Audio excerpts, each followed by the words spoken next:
رسول الله صلى الله عليك وعلى أهل بيتك المظلومين صلى الله عليك يا مولاي يا أبا عبد الله غريب يا مظلوم كربلاء يا رحمة الله الواسعة ويا باب نجاة الأمة يا ليتنا كنا معكم سادتي ونفوز فوزا عظيما. أما بعد، قال الله تعالى في محكم كتابه الكريم: بسم الله الرحمن الرحيم إلا من أتى الله بقلب سليم. صدق الله العلي العظيم. اللهم صل على الإمام صاحب العصر والزمان peace one loud صلوات.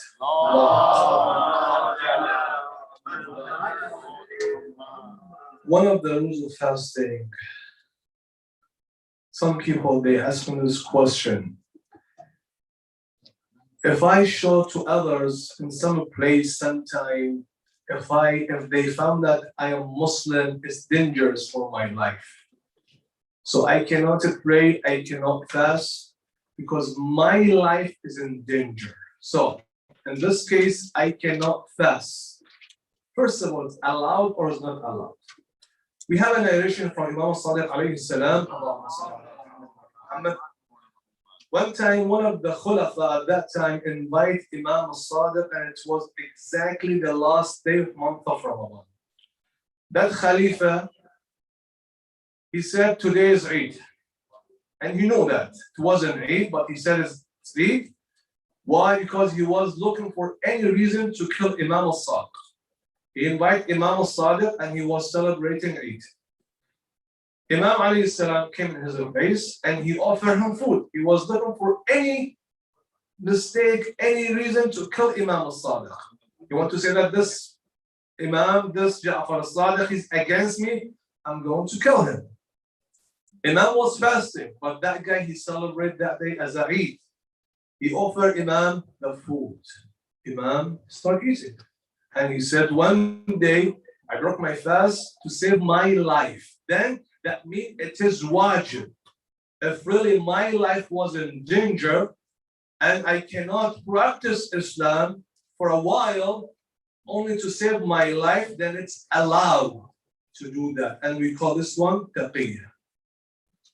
Now, these people, they ask me this question: if we do taqiyya, if we don't fast for taqiyya, so there is any kafara? The answer, no, there is no kafara. The only thing they have to do, qada, whatever they miss.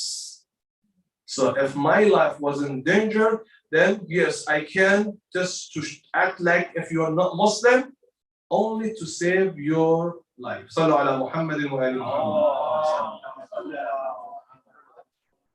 Mawlana Amir al-Mu'mineen alayhi salam mentioned that, Allahumma salli ala Muhammadin wa ali Muhammad, whoever performs 6 ruk'ah salat in this night, the ninth, the eighth, ninth night, the number 9 of Ramadan.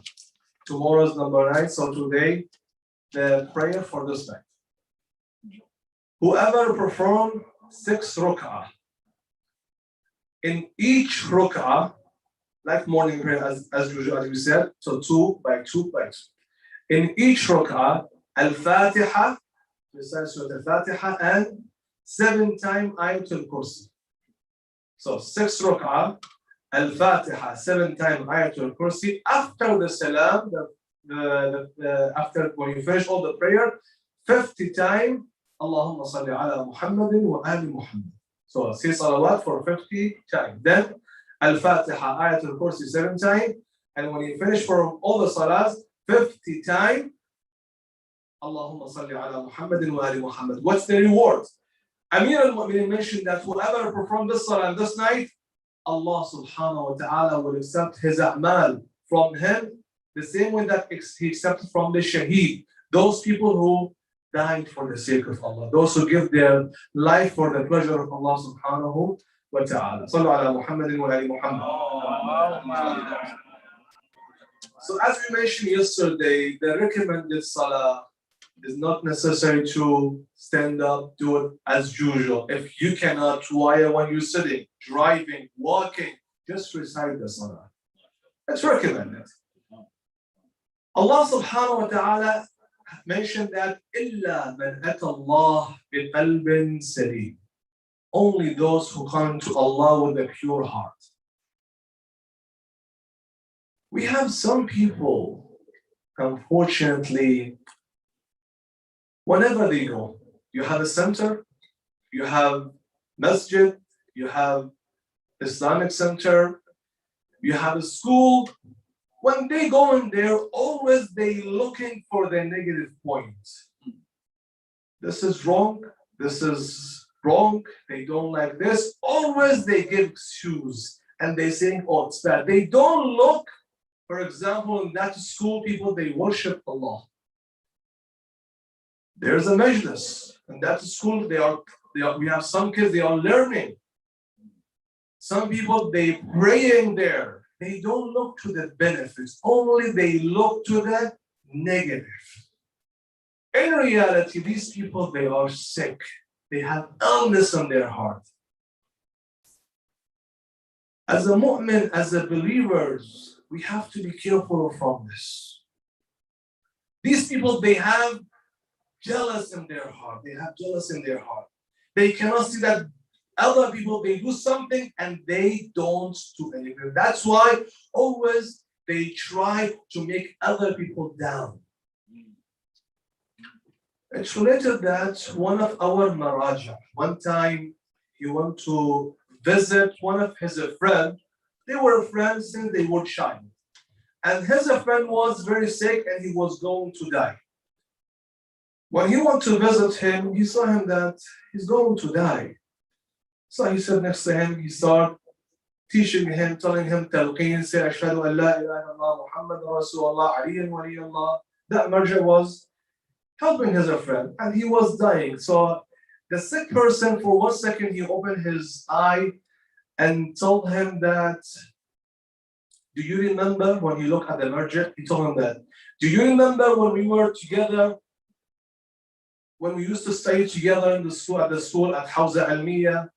Do you remember that? Who was smarter, me or you?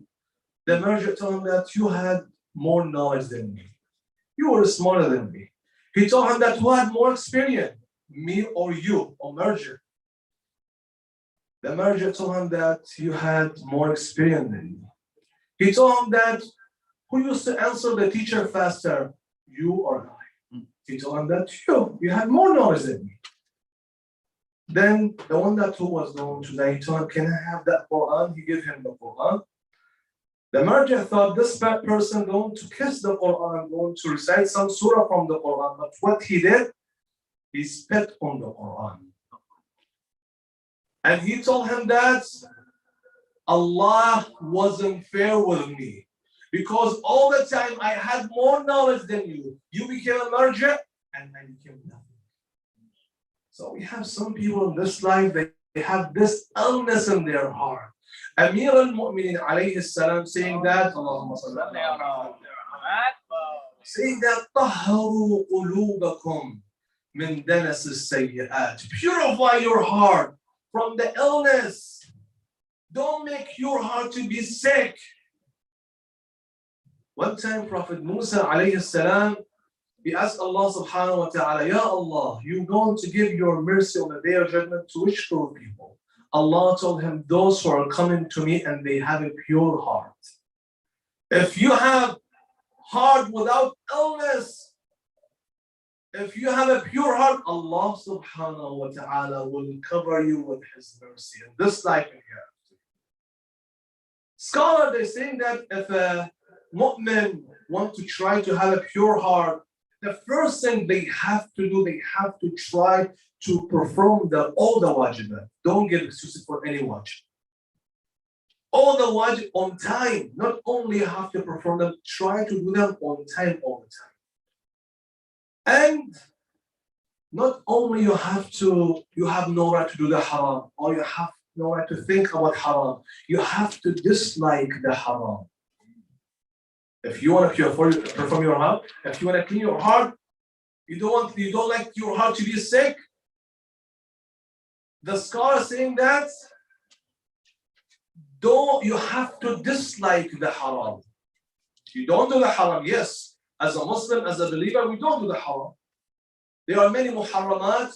We cannot do them because they are haram. Sometimes we don't do them because they are haram, and sometimes because I don't like that haram. If you see yourself, I don't do the haram because I don't like it, that means you have a pure heart. Alhamdulillah. Thank Allah subhanahu wa ta'ala for you. And ask Allah subhanahu wa ta'ala, as we mentioned yesterday, to keep you in this way. But if I see that now, actually, I don't do the haram because it is haram, but I like to do it. If it wasn't haram, that was okay. Only because it's haram, I don't do it, but I like it. Then in this case, Amir al-Mu'minin saying that means your heart is sick and you have to purify your heart. The third one, they said, if you want to purify your heart, work, have money, but don't worship your money. Have the money to live, no more than that. Don't kill yourself for the money. Don't love the money. Don't worship money.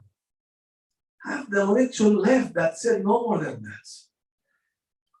The Holy Prophet Muhammad sallallahu alayhi wa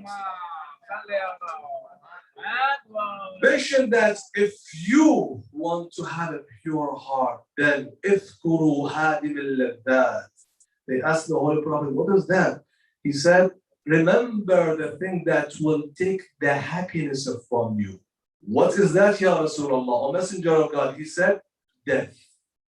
Remember death.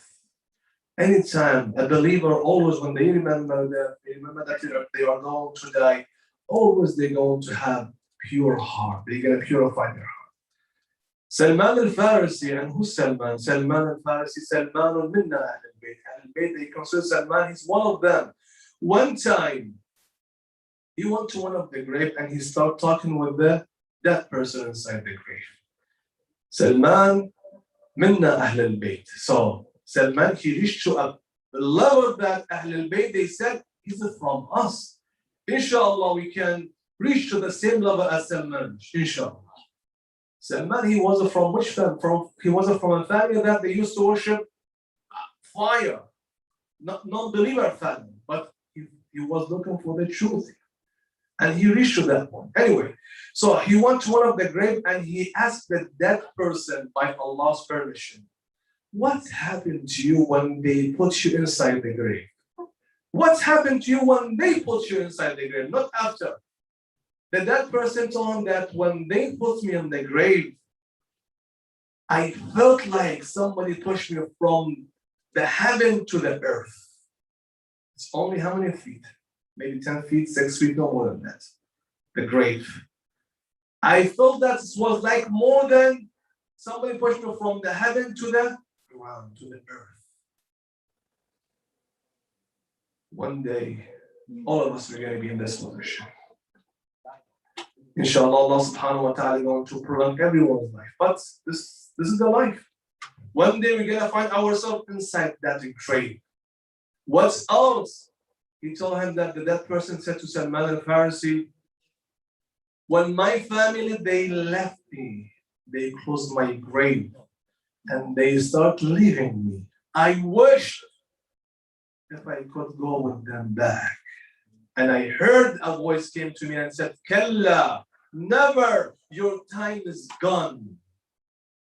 And right now you have to write your, whatever you have done, write everything in your kafan.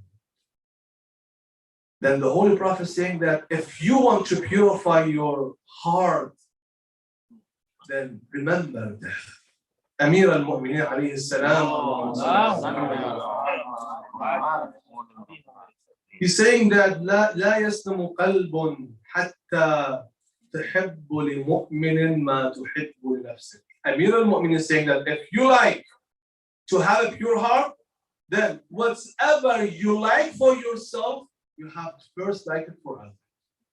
You wish to have nice car, beautiful house, big house. You want to be rich. Always wish that for everyone. Don't ask Allah subhanahu wa ta'ala only for yourself. Don't think only about yourself.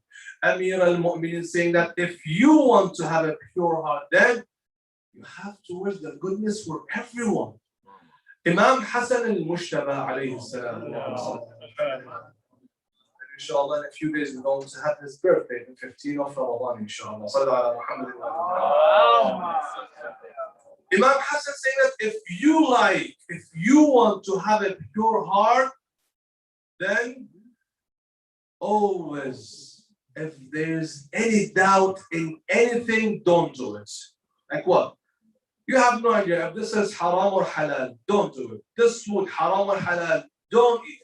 He's saying anytime that you have doubt in anything, don't do that to make your heart pure. Otherwise, you're going to find yourself, I'm sick. Always I like people to lose everything. Only I want to be the best. One of our scholars, he gives people very beautiful advice. He's saying that if really you want to have a pure heart, one thing that is very important, every one of us, we can do it actually. It's not hard. He's saying that anytime you want to do something mustahab, now not the wajibat, like you want to go to ziyarah, you want to recite ziyarah, you want to perform turk asala for the sake of Allah, you want to do recommended fasting, you want to recite dua. He's saying that always do that in your name and Imam al-Zaman name. Do niyaba for Imam Mahdi. Anytime you want to recite dua to Ya Allah, I'm reciting this dua in my name and Imam Mahdi's name. I'm going to perform this salah in my name and Imam Mahdi's name. I'm going to ziyarah, Ya Allah, I'm going to ziyarah Imam al-Hussein in my name and Imam Mahdi's name. In this case, what will happen? Imam Mahdi will make dua for us. Imam Mahdi will make dua for us. So when I'm saying Assalamu alaikum, saying salam is recommended, but answering the salam is wajib. Imam Mahdi is alive. When you tell him Assalamu alaikum, you will answer the salam. How about when I recite the ziyarah of Imam al-Hussein, ziyarah Ashura, dua Nutbah, by his name? Definitely he will make dua for us. And whoever Imam Mahdi making dua for him, that person without any doubt, he will have a pure heart. May Allah subhanahu wa ta'ala, inshallah, make all of our hearts pure. And inshallah, Allah subhanahu wa ta'ala will forgive all of sin and accept our fasting and a'mal. والحمد لله رب العالمين نسألك اللهم وندعوك باسمك العظيم الأعظم الأعز الأجل الأكرم فرج عنا يا الله بفرج مولانا صاحب العصر والزمان. اللهم شافي جميع المرضى واقضي حوائج المحتاجين. اللهم من حضر في هذا المكان اللهم ارحم موتاهم وشافي مرضاهم واقضي حوائجهم بحق محمد وآل محمد. صلوا على محمد وآل محمد. Please recite Surah Al-Fatiha for the sponsor of our tonight's sponsor. Yeah.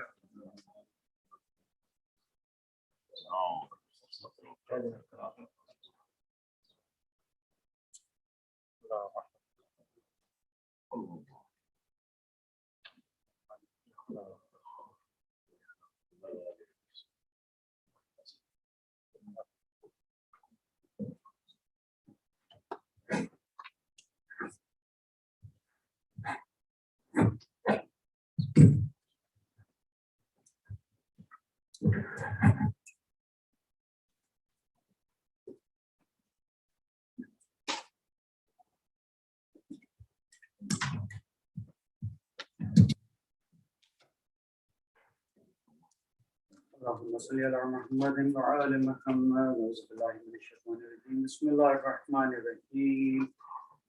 اللهم رب شهر رمضان الذي أنزلت فيه القرآن وافترضت على عبادك فيه الصيام. صل على محمد وعلى محمد وارزقني حج بيتك الحرام في عامي هذا في كل عام واغفر لي تلك الذنوب والجزام فإنه لا يغفرها خيرك يا رحمن يا الله.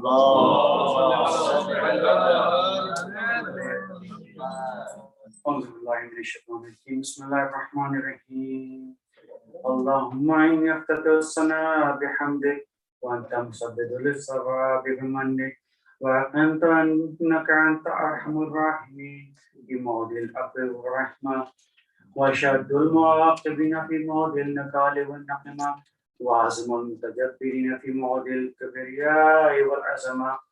اللهم أزمت لي في دعائك ومسألتك فاسمع يا سميع بدهتي ويجيب يا رحم دعوتي وقل يا غفور أثرتي فقم يا إلهي من قرة قد فرشتها فحم من قد كشفتها وأثرة قد أقلتها ورحمة قد نشرتها وحلقة بلاء قد فقدتها. الحمد لله الذي لم يتخذ صاحبة ولا ولدا ولم يكن له شريك في الملك ولم يكن له ولي من الذل وكبره تكبيرا.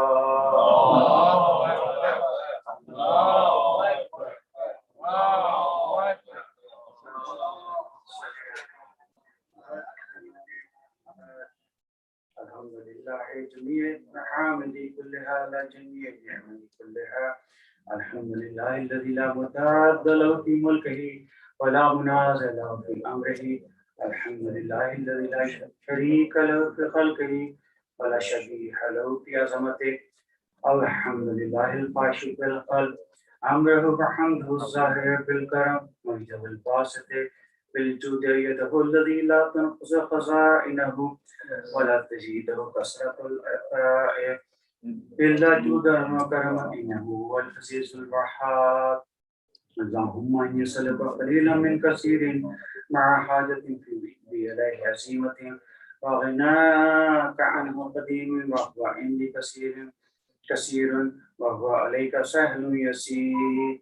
اللهم إنك عفوك عن ذنبي وتجاوزك عن خطيئتي وتعفك عن ظلمي وسترك قبيح عملي وحلمي كأن كثير جرمي إنما كان من خطاياي فعمدي أطمعني من أسفلك ما لا استجاب منك الذي رزقتني من رحمتك ورأيتني من قدرتك ورزقتني من إجابتك فصرت أدعوك آمنا وأسألك مستانسا لا خائفا ولا وجلا مدلا عليك فيما قصدت فيه عليك فإن أبتعني أتبت بجهلي عليك ولعل الذي أبتعني هو خير لي لعلمك بعاقبة الأمور.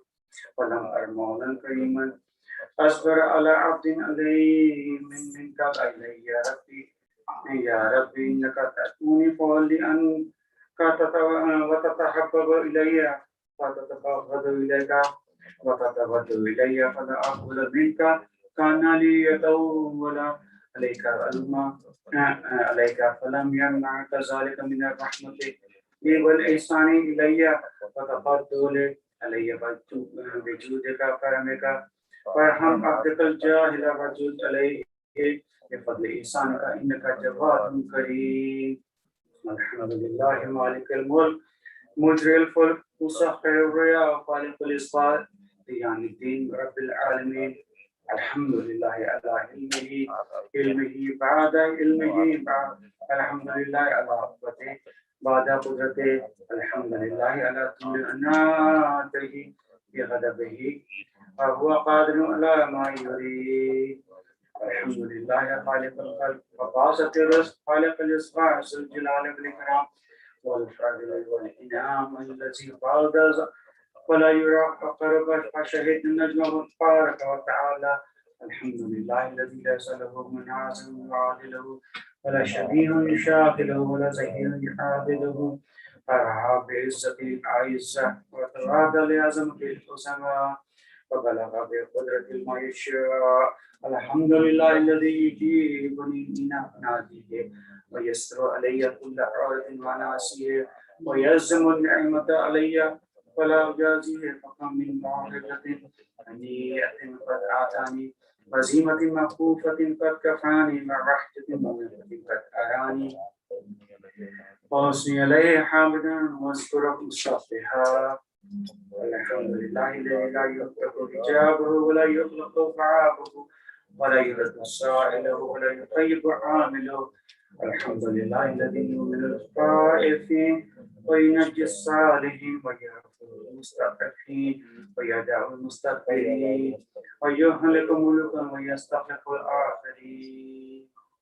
الحمد لله قاسم الجبارين مدير الظالمين مدرك الحاربين نكال الظالمين طريق المستصرخين مودع حاجات الطالبين معتمد المؤمنين. الحمد لله الذي من خشيته ترد السماء وسبحانها وترجف الأرض وأنهارها وتموج البحار ومن يسبح في أمراتها.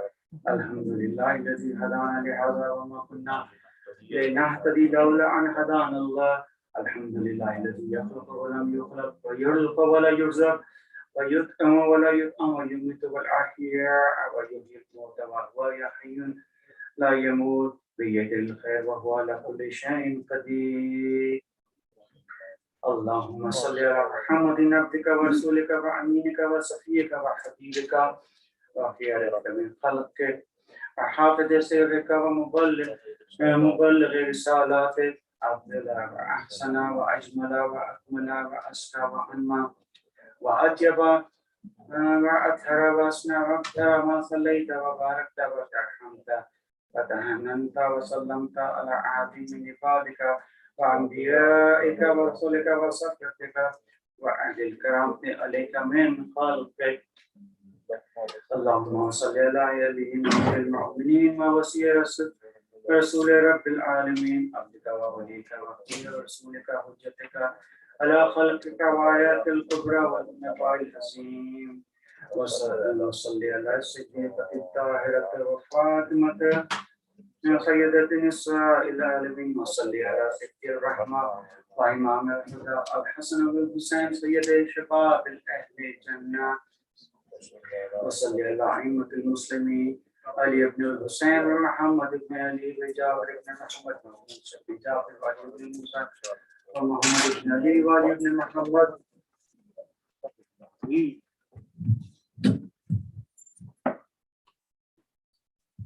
والحسن بن علي وخلف الحادي المهدي وجزك على عبادك وأمنائك في بلادك كصلاة كثيرة دائمة. اللهم صل على علي ولي أمرك القائم المعول والأرض المنتظر وحفظه والملائكة المقربين ويدعو برسول القدس يا رب العالمين.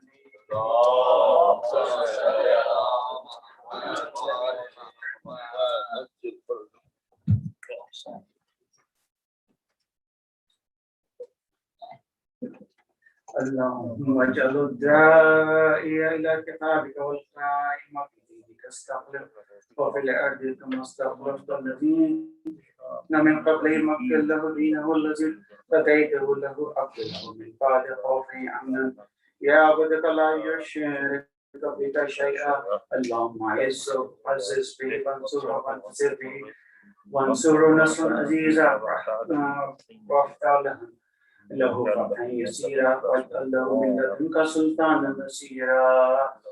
اللهم اصبر بدينك وسنة نبيك حتى لا يستغفر في بشيء من الحق مخافة عبد من الخلق. اللهم إنا نتوب إليك في دولة كريمة تعز بها الإسلام وأهله وتذل بها النفاق وأهله وتجعلنا فيها من الدعاة إلى والقادة إلى سبيلك وترزقنا بها كرامة الدنيا والآخرة.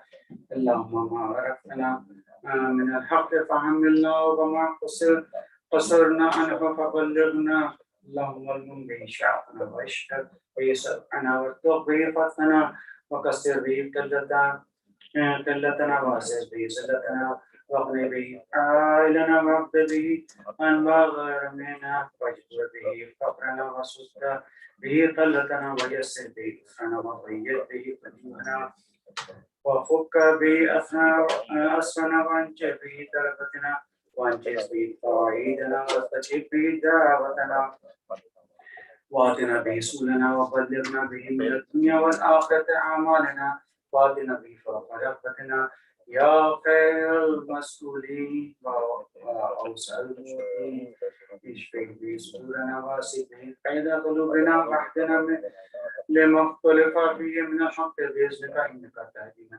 تشاء إلى صراط مستقيم وانصرنا به على عدوك وعدونا إله الحق آمين اللهم إنا نشكو إليك نجينا صلواتك عليك وعليك وغيبة ولينا وكثرة عدونا وقلة عذابنا وشدة الفتن فينا وتزايد الزمان علينا فصل على محمد وعليه وإن على ذلك بفتح منك تؤجله بدور تكشفه من نصر توزه بسلطان حق تظهره برحمة منك تجللنا وعافية منك تلبسنها برحمتك يا أرحم الراحمين.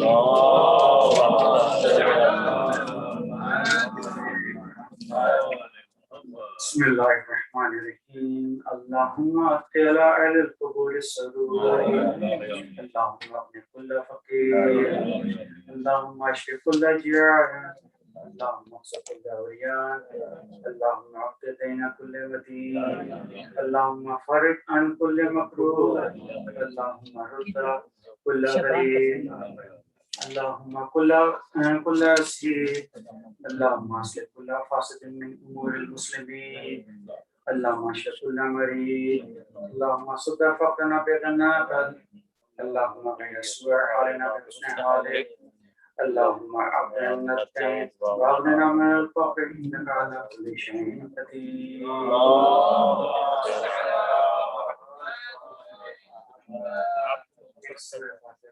for all moving not for all of us.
Camera आपने रखा है नहीं रखा हम अच्छी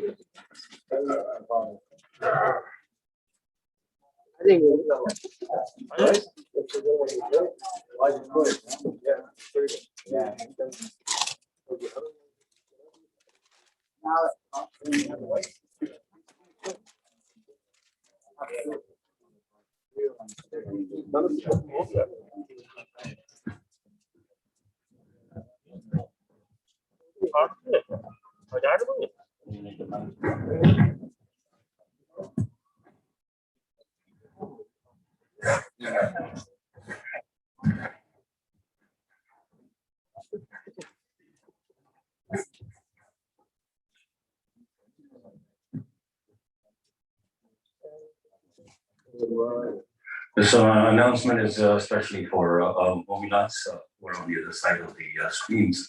The volunteers have asked me if you could go down in the basement on the way out to get your iftar box, iftar, and then you can walk out either from downstairs, so on the side door. Right, you're right, brother? You want them to take it from downstairs. Okay, thank you.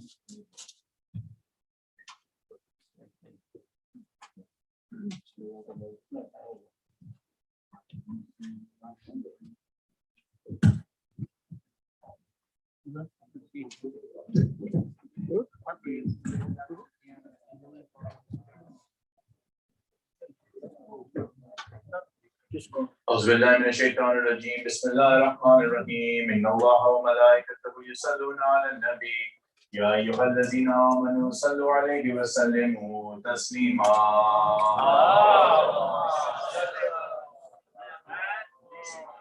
والحمد لله ولا إله إلا الله والله أكبر الله أكبر الله أكبر الله أكبر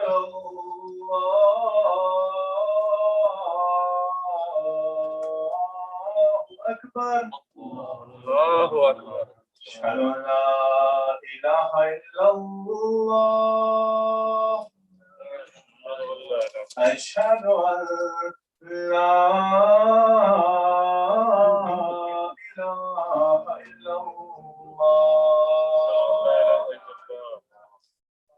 أشهد أن محمدا رسول الله أشهد أن محمدا رسول الله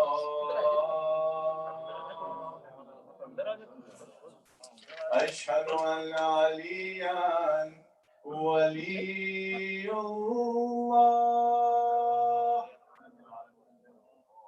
أشهد أن مولانا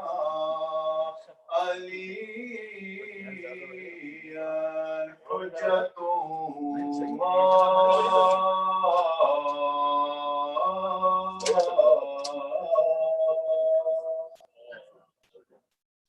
حي على السلام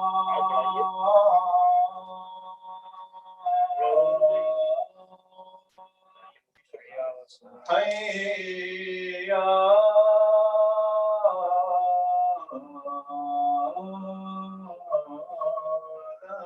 السلام حي على الفلاح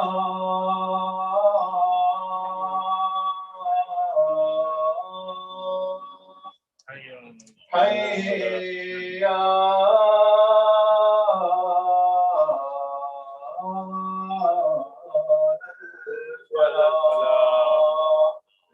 حي على خير الأمل حي على خير الأمل الله أكبر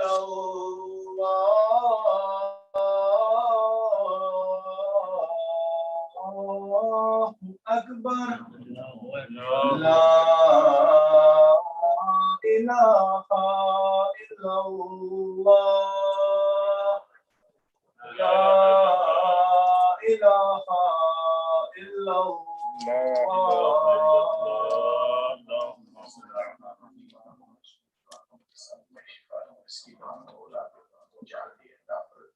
قبل نبينا محمد صلى الله عليه وسلم واستغفر المكرام برحمتك يا أرحم الراحمين استغفر الله ربي واتوب اليه استغفر الله ربي واتوب اليه استغفر الله ربي واتوب اليه الله اكبر الله اكبر اشهد ان لا اله الا الله اشهد ان لا اله الا الله اشهد ان محمدا رسول الله اشهد ان محمدا رسول الله اشهد ان عليا ولي الله اشهد ان عليا حجة الله حي على الصلاة حي على الصلاة حي على الفلاح حي على الفلاح حي على خير العمل حي على خير العمل قد قامت الصلاة قد قامت الصلاة الله أكبر الله أكبر ولا إله إلا الله إن شاء الله يا وصلة لا تهدى المسير ويتلقن على المسير رحمن الدنيا ورحيم الآخرة الحمد لله الدنيا والآخرة برحمتك يا أرحم الراحمين الله أكبر الله أكبر بسم الله الرحمن الرحيم الحمد لله رب العالمين الرحمن الرحيم مالك يوم الدين إياك نعبد وإياك نستعين اهدنا الصراط المستقيم صراط الذين أنعمت عليهم غير المغضوب عليهم ولا الضالين. بسم الله الرحمن الرحيم إنا أنزلناه في ليلة القدر وما أدراك ما ليلة القدر ليلة القدر خير من 1000 شهر تنزل الملائكة والروح فيها بإذن ربهم من كل أمر سلام هي حتى مطلع الفجر. الله أكبر. سبحان ربي العظيم وبحمده سبحان الله سبحان الله سبحان الله. اللهم صل على محمد وآل محمد. سمع الله لمن حمده. الله أكبر. سبحان ربي الأعلى وبحمده. اللهم صل على محمد وآل محمد. الله أكبر. استغفر الله ربي وأتوب إليه. الله أكبر. سبحان ربي الأعلى وبحمده. اللهم صل على محمد وآل محمد. الله أكبر. بحول الله وقوته أقول. بسم الله الرحمن الرحيم الحمد لله رب العالمين الرحمن الرحيم مالك يوم الدين إياك نعبد وإياك نستعين اهدنا الصراط المستقيم صراط الذين أنعمت عليهم غير المغضوب عليهم ولا الضالين. بسم الله الرحمن الرحيم قل هو الله أحد الله الصمد لم يلد ولم يولد ولم يكن له كفوا أحد. الله أكبر. اللهم صل على محمد وآل محمد. إلهي ربنا آتنا في الدنيا حسنة وفي الآخرة حسنة وقنا عذاب النار بجاه محمد وآله الأطهار. الله أكبر. سبحان ربي العظيم وبحمده. اللهم صل على محمد وآل محمد. سمع الله لمن حمده. الله أكبر. سبحان ربي الأعلى وبحمده.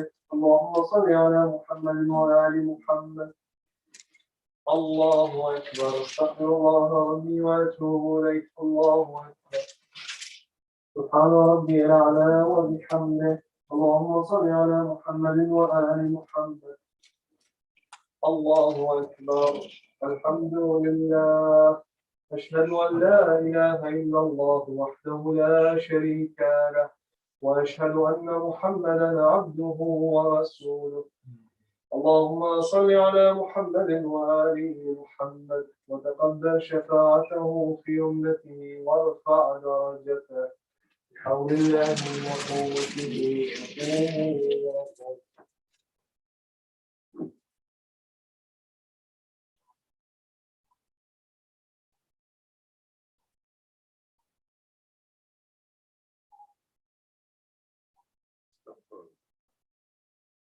الله أكبر.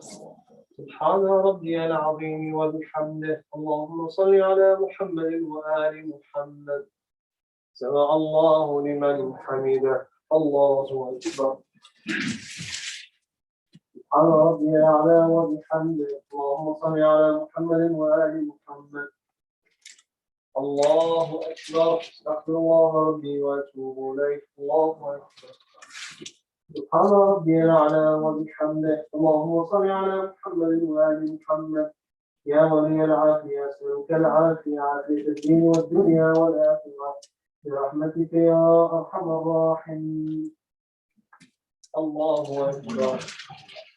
بسم الله وبالله والحمد لله.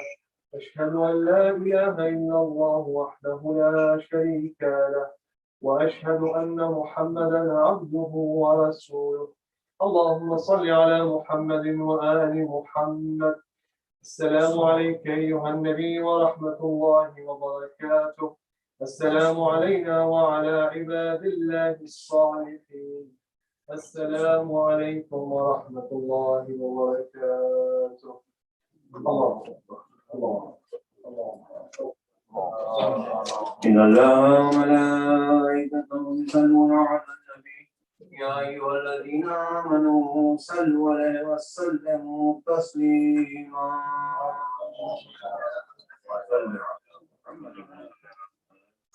بسم الله الرحمن الرحيم. استغفر الله الذي لا إله إلا هو الحي القيوم الرحمن الرحيم ذو الجلال والإكرام وأتوب إليه. أستغفر الله الذي لا إله إلا هو الحي القيوم الرحمن الرحيم ذو الجلال والإكرام وأتوب إليه. أستغفر الله الذي لا إله إلا هو الحي القيوم الرحمن الرحيم ذو الجلال والإكرام وأتوب إليه. اللهم صل على محمد. بسم الله الرحمن الرحيم. يا علي ويا عظيم يا غفور يا رحيم أنت رب العظيم الذي ليس كمثله شيء وهو السميع البصير. وهذا شيء نظمته وكرمته وشرفته وفضلته على الشهور. وهو شهر الذي فرضت صيامه علي وهو شهر رمضان الذي أنزلت فيه القرآن هدى للناس بينات من الهدى والفرقان. وجعلت فيه ليلة القدر وجعلتها خير من ألف الشهر.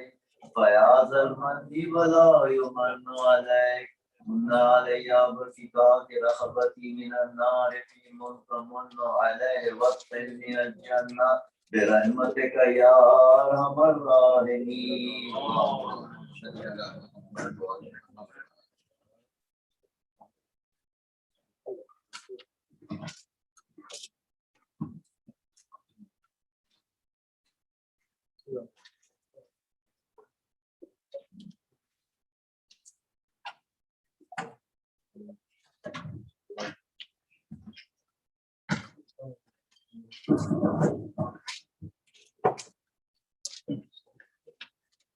No.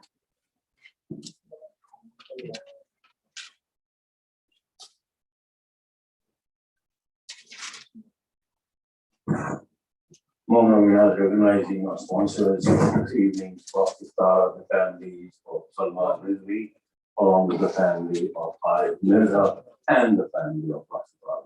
We are very thankful and grateful for their generous participation. May Allah shower His blessing upon these families in this life and the life hereafter.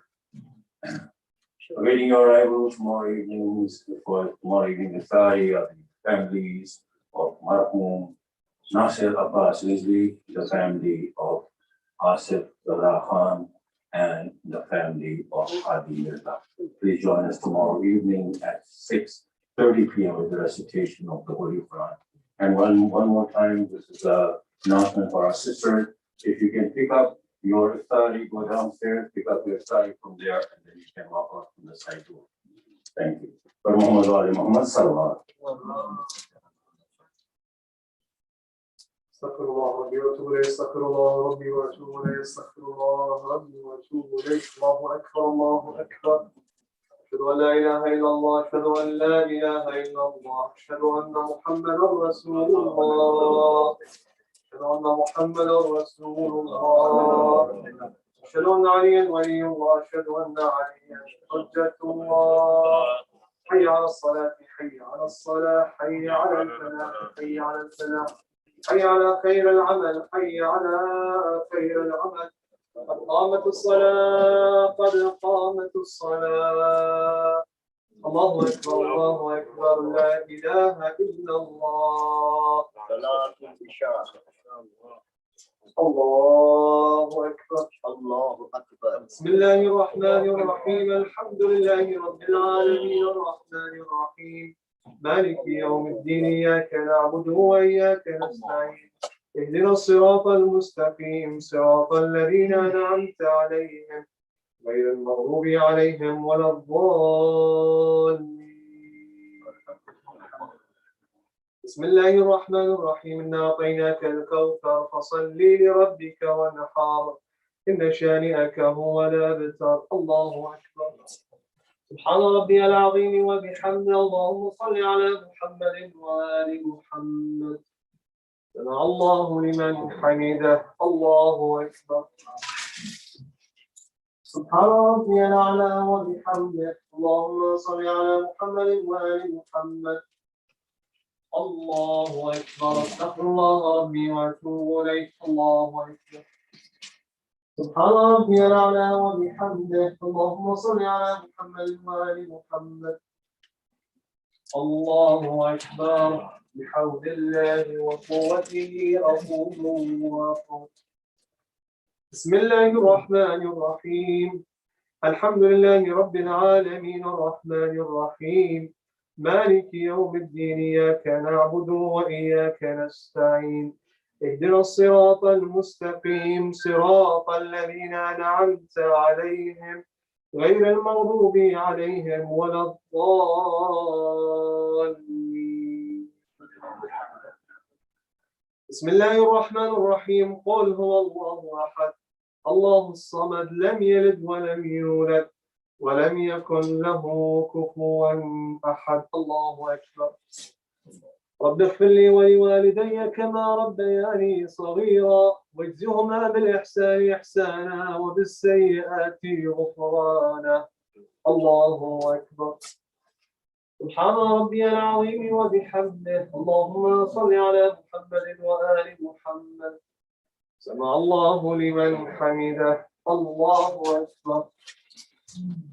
سبحان ربي الأعلى وبحمده اللهم صل على محمد وآل محمد. الله أكبر. استغفر الله ربي وأتوب إليه الله أكبر. سبحان ربي الأعلى وبحمده اللهم صل على محمد وآل محمد. الله أكبر. الحمد لله. أشهد أن لا إله إلا الله وحده لا شريك له وأشهد أن محمدا عبده ورسوله. اللهم صل على محمد وآل محمد وتقبل شفاعته في أمته وارفع درجته بحول الله وقوته أقول وأقول.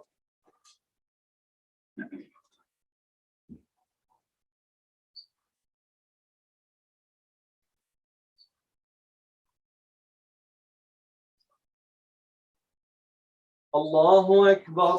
سبحان ربي العظيم وبحمده اللهم صل على محمد وآل محمد. سمع الله لمن حمده الله أكبر. سبحان ربي الأعلى وبحمده اللهم صل على محمد وآل محمد. الله أكبر. استغفر الله ربي وأتوب إليه الله أكبر. سبحان ربي الأعلى وبحمده اللهم صل على محمد وآل محمد. الله أكبر. بحول الله وقوته أقول وأقول.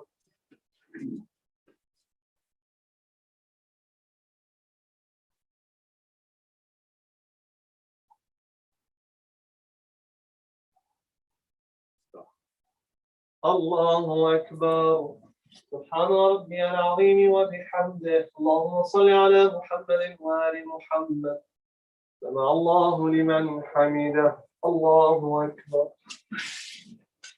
سبحان ربي الأعلى وبحمده اللهم صل على محمد وآل محمد. الله أكبر. استغفر الله ربي وأتوب إليه الله أكبر.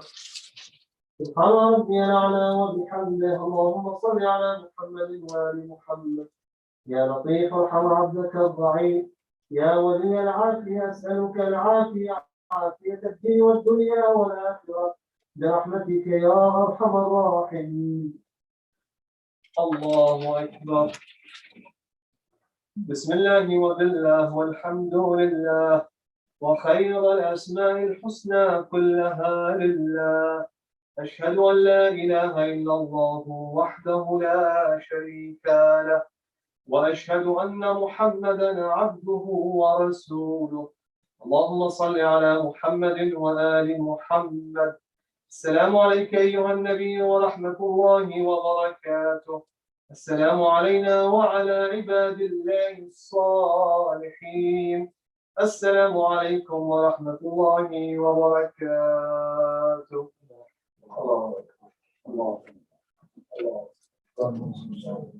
إن الله وملائكته يصلون على النبي يا أيها الذين آمنوا صلوا عليه وسلموا تسليما. بسم الله الرحمن الرحيم. أستغفر الله الذي لا إله إلا هو الحي القيوم الرحمن الرحيم ذو الجلال والإكرام وأتوب إليه. أستغفر الله الذي لا إله إلا هو الحي القيوم الرحمن الرحيم ذو الجلال والإكرام وأتوب إليه. أستغفر الله الذي لا إله إلا هو الحي القيوم الرحمن الرحيم ذو الجلال والإكرام وأتوب إليه. اللهم صل على محمد وعلى آل محمد. بسم الله الرحمن الرحيم. يا علي يا عظيم يا غفور يا رحيم أنت رب العظيم الذي ليس كمثله شيء وهو السميع البصير. وهذا شأن عظمته وكرمته وشرفته وفضلته على الشهود.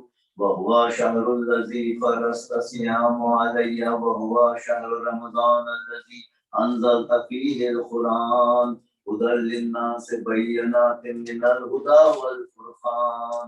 وجعلت فيه ليلة القدر وجعلتها خير من ألف الشهر. فيا ذا المن ولا يمن عليك من علي بفكاك رخبتي من النار في من تمن عليه وادخلني الجنة برحمتك يا أرحم الراحمين.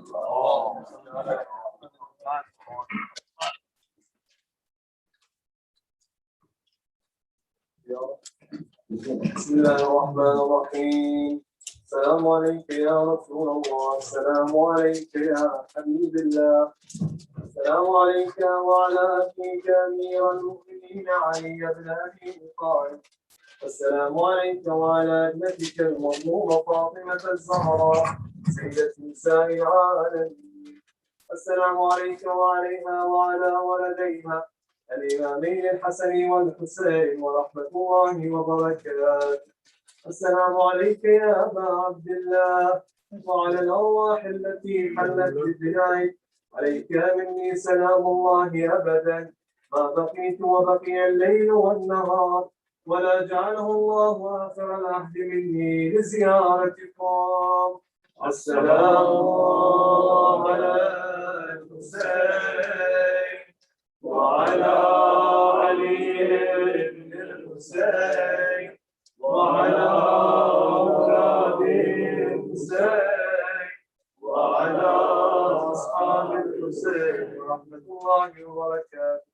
السلام على أئمة المسلمين علي بن الحسين زين العابدين ومحمد بن علي الباقر وجعفر بن محمد الصادق وموسى بن جعفر الكاظم وعلي بن موسى الرضا ومحمد بن علي الجواد وعلي بن محمد الهادي والحسن بن علي العسكري والحجة القائم المهدي عجل الله تعالى فرجه وسهل الله مخرجه وجعلنا من أنصاره وأعوانه ومن المستشهدين بين يديه ورحمة الله وبركاته. بسم الله الرحمن الرحيم. اللهم كل حجة صلواتك عليه وعلى في هذه الساعة وفي كل ساعة وليا وحافظا وقائدا وناصرا ودليلا وعينا حتى تسكنه أرضك نورا وتمتعه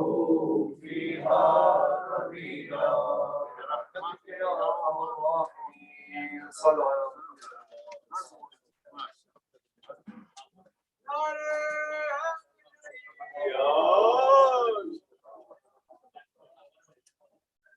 جزاك الله شيخ.